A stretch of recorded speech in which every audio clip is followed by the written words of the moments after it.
Good evening, and welcome to Open House. I'm Scott Caravlan, your child's teacher. I apologize for not being here. This is the first time in 21 years that I haven't been able to be live at Open House. So even virtually, I'm sorry I can't be there with you today, but hopefully this YouTube video will inform you about the class and you can reach out to me with any questions you have. You can reach me at the school phone number, voicemail is 1820. Or you can always email me at Scott_Caravlan, K-A-R-A-V as in Victor, L-A-N at fcasd.edu. If you leave a voicemail, I'll call you back as soon as I can. I will try on my lunch. And if not, it'll usually have to wait till after school because I can't usually make those phone calls with other people around. And if you email me, I can get back to you sometimes in between periods, or if I find 5 minutes here and there in a class, I'll get back to you as quick as I can. So let's begin. The video is going to walk us through the syllabus for the course, what we're going to study, and how we're going to study it, and hopefully it'll answer all of your questions. U.S. History 2 picks up where the students left off in middle school. They finished with the ending of the Civil War. We'll pick up there and go to 1945. Our first unit is Reinventing the United States, and our first topic will be Reconstruction. And the first three topics will actually take place all around the same time period. Now with Reconstruction, we'll pick up right up with the end of the Civil War, and we'll deal with the three main goals of Reconstruction: reuniting the North and South, rebuilding the Southern economy, and guaranteeing African American rights. So it's a very interesting topic right away to jump into. We will write our first constructor response while studying Reconstruction, and then have an exam on topic 8. Next, we'll move to topic 9, Industry and Immigration, taking place during the same period in American history, but focusing more on the Northeast and the industrial center of America. America was really perfectly built for this new second industrial revolution, so we'll talk about the innovations that boosted that growth, the rise of big business, the organized labor movement, the new immigrants that came here by the millions, the cities that grow to unbelievable sizes that we've never had to deal with before, and then the new ways of life that Americans create and discover. We'll do a project during topic 9 and also take an exam. When done, we'll move on to the challenges in the late 1800s, mostly centered out west. So again, the same time period as the first two topics. We'll begin with the American Indians. We'll talk at length about what is actually the end of hundreds of years of conflict. These last few decades out west, centered in the plains. Then we'll look at how the West is transformed by the railroad, by farming, by mining, by ranching. And we'll also discuss, how the West is being transformed, our government is facing new problems. Our businesses are facing new trouble. With this expansive growth, there also comes corruption. And how do we conquer that? How do we conquer political machines in the cities and corruption in government? And then we'll finish topic 10 with farm issues and populism, and a movement that is very important to the farmers of the American West. After topic 10, we'll move on to Unit 2, Establishing a Modern America, 1898 to 1920.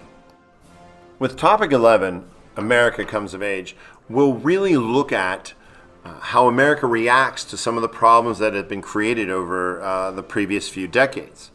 We'll look at the progressive drive for reform, things like child labor laws, Pure Food and Drug Act, and the like. And then we'll talk about women gaining rights and the fight for equality. Just last year was the 100th anniversary of women's suffrage, and we'll really focus on how that's not long ago. There's 100-year-old people walking around now, people who were born when women were politically disenfranchised. Then we'll move on to striving for equality across multiple racial and minority groups, and the organizing and the fighting for more equality in America in Section 3. In Section 4, we'll talk about reformers in the White House and the different form of progressivism. All right, we'll talk about dollar diplomacy and big stick diplomacy and moral diplomacy, and we'll look at the conflict between these presidents and the common goals they all had. And then we'll begin to step out on the world stage. Our influence will begin to grow globally. We'll begin to acquire territories around the world.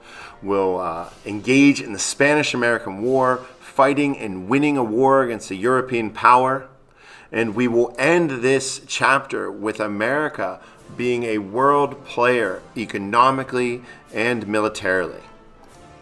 It's really amazing that in 9 weeks we'll go from America being broken apart, attempting to heal from the Civil War, to here we are just 2 generations later, we're emerging on the world stage as a global military and economic power.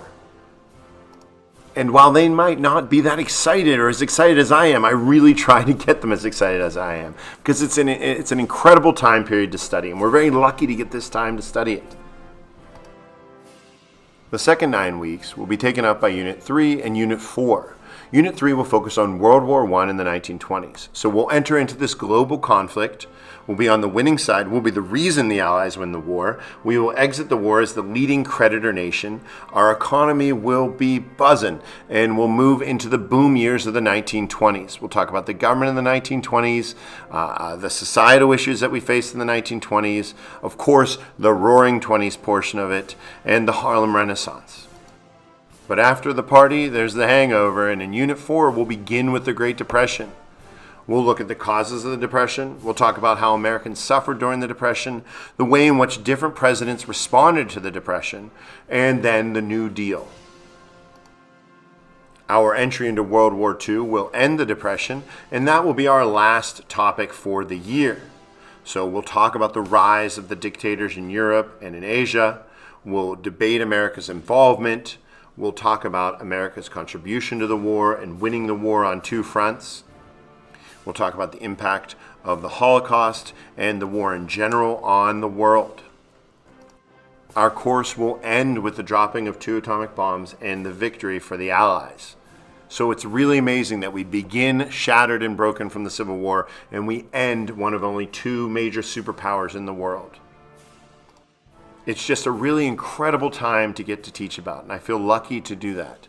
And I hope your children will enjoy it as much as I do. I will do my very best to remain enthusiastic and passionate and to try to grab their interest in American history. Your children will be on Schoology every day. Here's where they will find all the materials they need, and they'll be able to find and complete all of their assignments, quizzes, tests, and projects. The course is broken down into weeks, and the weeks are broken down into individual day folders. For example, here at the bottom you can see when the students have quizzes, when they have practice quizzes, and they can find material for projects. On the right side of the screen you can see their calendar and upcoming assignments. I think this is one of the best ways for students to always check to make sure they're on task. They can see what's coming up and to begin to plan for it. They can also see anything that they've missed. All of the links on the calendar are hyperlinks, and will take them directly to the assignment that either is upcoming or that they've missed or that they need to work on. At the top of our Schoology page, you can see an Our Textbook folder. This is where there are digital copies of the textbook, which students can use. They don't need to take home the heavy textbook. They don't need to have it in class every day. If they are comfortable using the digital version of the text, it is always available to them. Students' homework will mostly be note-taking. There won't be a lot of worksheets coming home. I would like them to read the content critically and decide on what is important and what they should take notes on. So as they read, they're going to jot down brief notes on the most important information. They're going to use the subtitles and bold-faced words of the text to kind of guide them. I don't need their notes to be in complete sentences. I'm not going to grade them on spelling. I want them to leave out unnecessary words. I really want them to read and make decisions on what's important that they should remember. And to that point, I've created these note outlines, which kind of help them guide them through a process and shows them how many things they should really write down about each section. I'll model this technique in class. We'll work on it together. And so most of the time when your child is doing homework, you'll see them working on these note packets. If they choose to write them by hand instead of typing them, that is totally fine and acceptable, but I will provide digital outlines to help all of the students. We will have quizzes on each section of the reading. All of these quizzes will be in class, and all of the quizzes will be open notes. Students will also have the opportunity to retake any quiz. So if you ever look at the gradebook and see a 0 or a poor grade on any kind of formative assessment like a quiz, please encourage your student to seek me out. I will sometimes give them time in class, but most often I will request that they come to QRT, and I'll open up the quiz and let them take it a second time. I of course want them to review what they got wrong. I would like them to learn through the quiz taking process. It's not meant to be punitive or to punish them. It's merely to show them maybe they didn't get the right information from the reading and what they should focus on. I sincerely want them all to succeed. So if your child is having trouble or struggling, please reach out to me, have them reach out to me. I will do everything in my power to help them pass the class and succeed in the class. And again, let me reiterate, never accept a 0. Have them talk to me about retaking a quiz or working on an assignment they missed. We can't go back between 9 weeks, but I am always willing to work with a student who made a mistake and help them fix it. Thank you for your time, and I hope this was informative and helpful. And I again apologize for not being present. Please reach out by phone or email and let me know if you have any questions. Thank you.